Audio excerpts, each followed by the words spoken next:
देखिए, इसमें 2-3 स्पेस है जहाँ पे ये दाम घट सकते हैं। एक तो प्रदेश सरकार, जिनको केंद्र सरकार 15 फाइनेंस कमीशन के अंदर पैसा देती है टैक्स का सोर्स, उसको उसके कारण, और जीएसटी का पूरा कंपेंसेशन देती है, तो प्रदेश सरकारों की जिम्मेदारी है वो इसके वैट। अच्छा, प्रदेश घटाएं वैट, आप एक्साइज नहीं घटाएंगे। और पेट्रोल और डीजल के दाम, इनका विकास इतना हो रहा है, ये रुकने का नाम ही नहीं ले रहे।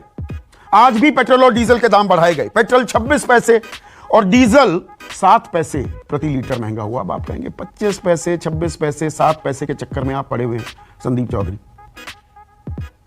इतनी बड़ी बड़ी समस्याएं हैं।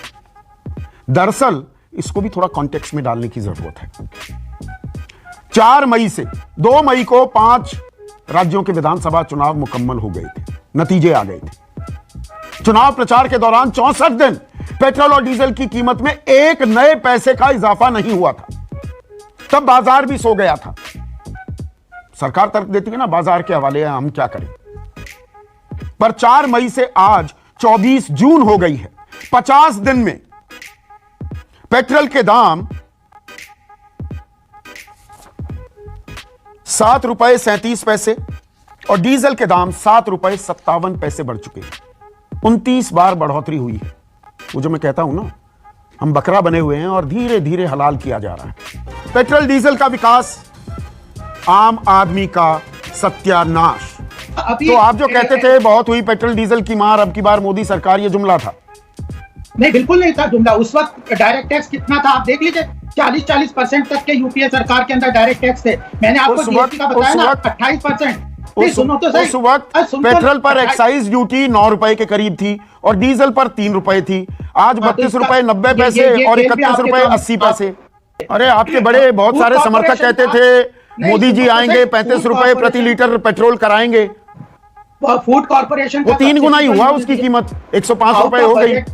आउट ऑफ बजट कितने आइटम्स इन्होंने किए, उन सबका प्रोविजन किसने किया? पिछली बार हमारी वित्त मंत्री निर्मला जी ने आउट ऑफ बजट जितने आइटम्स थे उन सबको ट्रांसपेरेंटली बजट के अंतर्गत लिया। तो इकोनॉमी अगर तेजी से आगे बढ़ेगी, हमें देखना है कि अर्थव्यवस्था को कैसे चलाना है। एक तो है पॉपुलिस्ट का डिसीजन लेते रहो। स्टेट गवर्नमेंट क्यों नहीं कम करते? स्टेट गवर्नमेंट को वो बीच में प्रेशर कुकर की सीटी की आवाज आ रही थी गोपाल बाबू, मेरे पेट में चूहे भी दौड़ने लगे। अब आपने जीएसटी का जिक्र किया तो प्रेशर कुकर तो शायद थोड़ा सस्ता हो गया होगा, लेकिन उसके अंदर जो सब्जियां और दाल डालते हैं, भाभी जी बोलती नहीं आपको? अरे राष्ट्रीय प्रवक्ता हो, कुछ तो तेल की कीमतें कम करा दो। ये सब्जियों के दामों में, दाल के दामों में आग लगी हुई है। घर में होती होंगी ना ये बात? मेरे घर में तो होती है। आप छोड़ते कहाँ हो? हमारी डांट खाने की भी तो एक शक्ति होती है ना। इससे ज्यादा नहीं खा सकते। हम आपको समझा रहे हैं कि नहीं, घर में समझा देते हैं, भाभी मान जाती हैं आपके ये सारे लॉजिक। मैं बिल्कुल आम आदमी का सवाल पूछ रहा हूं। आप आम आदमी की बात यह है कि आम आदमी को अर्थव्यवस्था में रोजगार चाहिए, इकोनॉमिक डेवलपमेंट चाहिए, खाद्यान्न चाहिए। केंद्र सरकार ने अभी खाद्यान्न की आपूर्ति के लिए निःशुल्क 80 करोड़ लोगों को कितना ज्यादा पैसा दिया, मनरेगा में कितना फंड बढ़ाया है। जो फिस्कल स्टिमुलस पैकेज के अंदर प्रधानमंत्री आवास योजना, आयुष्मान योजना, प्रधानमंत्री किसान सम्मान निधि, इतनी सारी जन कल्याणकारी योजनाओं में इतना पैसा नौकरियां छिन रही है ना, तनख्वाहें घट रही हैं। 97% लोग कहते हैं आमदनी हमारी कम हो गई। ये भी एक हकीकत है ना।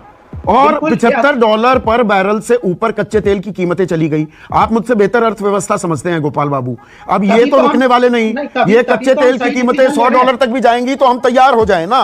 मतलब ये दाम तो घटेंगे नहीं, दाम तो अभी घटने नहीं वाले हैं अंतरराष्ट्रीय स्तर पर। मैं बता देता हूँ। देखिए, इसमें 2-3 स्पेस है जहाँ पे ये दाम घट सकते हैं। एक तो प्रदेश सरकार, जिनको केंद्र सरकार 15 फाइनेंस कमीशन के अंदर पैसा देती है टैक्स का सोर्स, उसको उसके कारण, और जीएसटी का पूरा कंपेंसेशन देती है, तो प्रदेश सरकारों की जिम्मेदारी है वो इसके वैट। अच्छा, प्रदेश घटाएं वैट, आप एक्साइज नहीं घटाएंगे। सुन लो पूरी। और यूपीए सरकार के द्वारा जैसे ये ऑयल बॉन्ड इशू कर दिया है, इनका पैसा जब हम वापस कर देंगे, वो तो 2025 और 2030 में आखिरी खेप देनी है। ये तो 2030 में घटेंगे दाम। सामने बैठी है, इनसे पूछो कि क्यों ऐसा किया इन्होंने। अच्छा, उसी के चलते हुआ है, उसके चलते ही दाम बढ़े ऑयल बॉन्ड के चलते। उसके चलते 1.25 लाख करोड़ का एक्स्ट्रा लायबिलिटी है ना सरकार का। और